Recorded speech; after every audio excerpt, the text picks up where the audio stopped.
Assalamualaikum warahmatullahi wabarakatuh.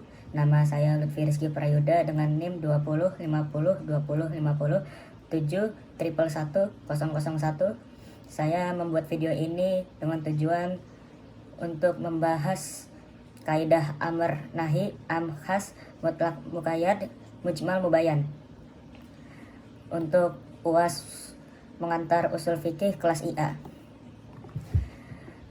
Langsung ke pembahasan yang pertama adalah amr. Amr adalah perintah. Lafdun yuradu bihi aifal mahmuru mayuk sodun minal amri. Lafaz yang dikehendaki supaya orang mengerjakan apa yang dimaksudkan. Sigatnya itu ada ijab atau wajib, nadab atau sunnah, ta'dib untuk mendidik, irsyad memberi petunjuk, ibahah mubah atau dianjurkan, ikram menghormati. Kesimpulannya adalah tidak semua amr bersifat wajib, namun beberapa dari amr itu lebih ke arah dianjurkan. Contohnya dalam Al-Baqarah ayat 21, ya ayyuhanna subbudu rabbakumul lazi khalaqakum wal lazina min qablikum la'allakum tatakun, termasuk amr yang jelas wajib memerintahkan untuk menyembah. Selanjutnya ada nahi atau larangan, yaitu lafdun yadulu alal kahfi an fikli ala jihad istiqlah. Lafal yang menyuruh untuk meninggalkan sesuatu pekerjaan yang diperintahkan oleh orang yang lebih tinggi. Sigatnya itu ada doa, pelajaran, putus asa. Kesimpulannya, tidak semua larangan dalam nahi ini bersifat larangan haram, namun bisa juga sebagai himbauan atau peringatan. Contohnya dalam Al-Baqarah ayat 188, wala taqulu amwalakum bainakum bil batil. Termasuk nahi yang jelas melarang kita untuk mengambil secara umumnya harta milik saudara kita secara buruk.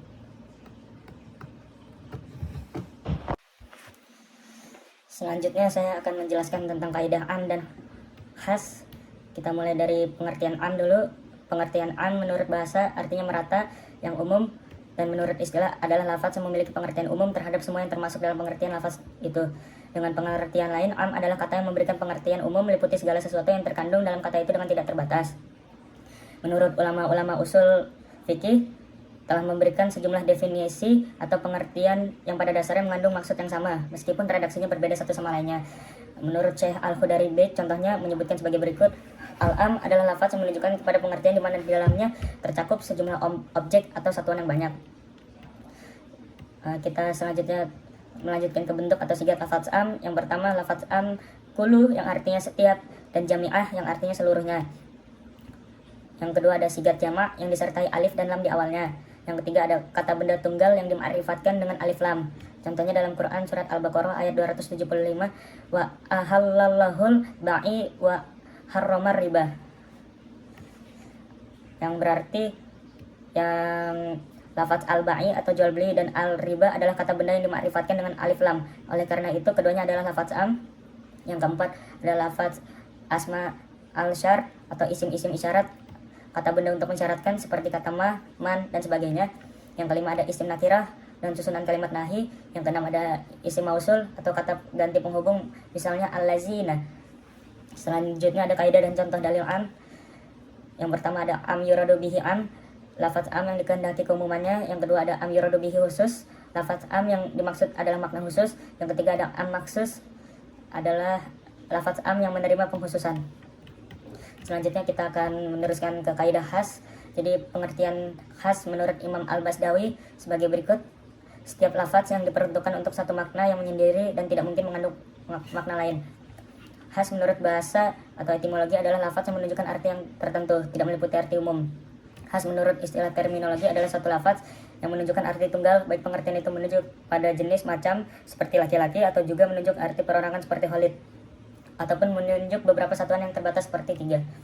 Lalu karakteristik khas itu ada tiga. Yang pertama, lafaz tersebut menyebutkan tentang nama seseorang, jenis, golongan, atau nama sesuatu. Yang kedua, lafaz tersebut menyebutkan jumlah atau bilangan tertentu dalam satu kalimat. Yang ketiga, lafaz tersebut dibatasi dengan suatu sifat tertentu. Kita akan lanjut ke macam-macam dan contoh dalil khas. Yang pertama berbentuk mutlak, yang kedua berbentuk muqayyad, yang ketiga berbentuk perintah, yang keempat berbentuk larangan. Jadi dalam kaidah khas itu ada pembagian taksis. Taksis yang pertama taksis mutasil, yang macam-macamnya adalah al-istitsna atau pengecualian. Yang kedua al-syarat atau syarat. yang ketiga al-syifah atau sifat, yang keempat ada al-goyah atau kesudahan. Selanjutnya ada taksis munfasil. Yang pertama ada Al-Quran ditaksis dengan Al-Quran, yang kedua ada Al-Quran ditaksis dengan hadis. Contohnya dalam Quran surat An-Nisa ayat 11, yusikumullahu fi auladikum lizzakari mislu hasil unsayain, yang artinya Allah mencariatkan bagimu tentang pembagian waris untuk anak-anakmu, yaitu bagian seorang anak lelaki sama dengan bagian dua orang anak perempuan.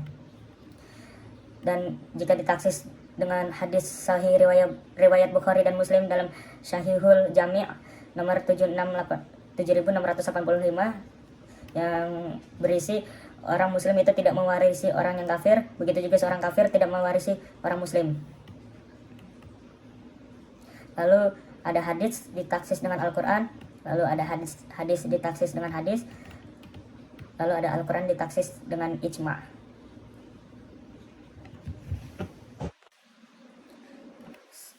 Selanjutnya saya akan menjelaskan kaidah mutlak dan muqayyad. Kita mulai dari mutlak dulu. Apa itu kaidah mutlak? Menurut istilah, mutlak adalah sesuatu kata yang menunjukkan suatu materi dengan tanpa ikatan. Jadi kata mutlak secara sederhana berarti tiada terbatas, dan dalam bahasa Arab kata mutlak berarti yang bebas atau tidak terikat. Misalnya kata meja, rumah, jalan. Kata-kata ini memiliki makna mutlak karena secara makna kata-kata tersebut telah menunjukkan pada pengertian makna tertentu yang telah kita pahami. Selanjutnya ada pengertian muqayyad.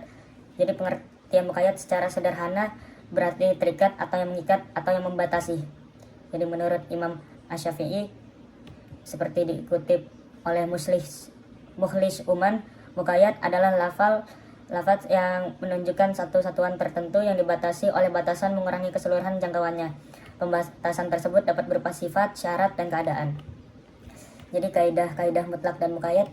Yang pertama, jika sebab dan hukum yang ada dalam mutlak sama dengan sebab dan hukum yang ada dalam muqayyad, maka dalam hal ini hukum yang ditimbulkan oleh ayat mutlak tadi harus ditarik atau dibawa kepada hukum ayat yang berbentuk muqayyad.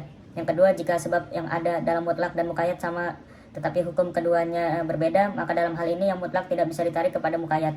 Seperti kata tangan dalam wudu dan tayamum. Dalam masalah wudu, lafaz tersebut datang secara muqayyad, yaitu dibatasi sampai siku, maka dalam hal ini yang mutlak tidak bisa ditarik kepada muqayyad. Yang ketiga, jika sebabnya yang ada pada mutlak dan muqayyad berbeda, tetapi hukum keduanya sama, maka yang mutlak tidak bisa dipahami dan diamalkan sebagaimana yang muqayyad. Yang keempat, jika sebab dan hukum yang ada pada mutlak berbeda dengan sebab dan hukum yang ada pada muqayyad, maka yang mutlak tidak bisa dipahami dan diamalkan sebagaimana yang muqayyad. Seperti lafaz yadun atau tangan dalam kasus pencurian dan wudu. Dalam kasus pencurian ia datang dalam bentuk mutlak. Jadi contoh dalil mutlak dalam muamalah. Selanjutnya saya akan menjelaskan kaidah mujmal dan mubayan. Dimulai dari kaidah mujmal, yang berarti secara bahasa mujmal artinya samar-samar atau majemuk atau luas atau beragam atau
Kembali, yang demikian itu 10 hari sempurna. Jadi lafaz 7 dalam bahasa Arab sering ditujukan kepada banyak yang lebih dari 7, sehingga untuk memperjelasnya Allah iringi dengan firman-Nya di kalimat selanjutnya 10 hari yang sempurna. Sekian dari saya, terima kasih. Mohon maaf jika masih banyak kekurangannya.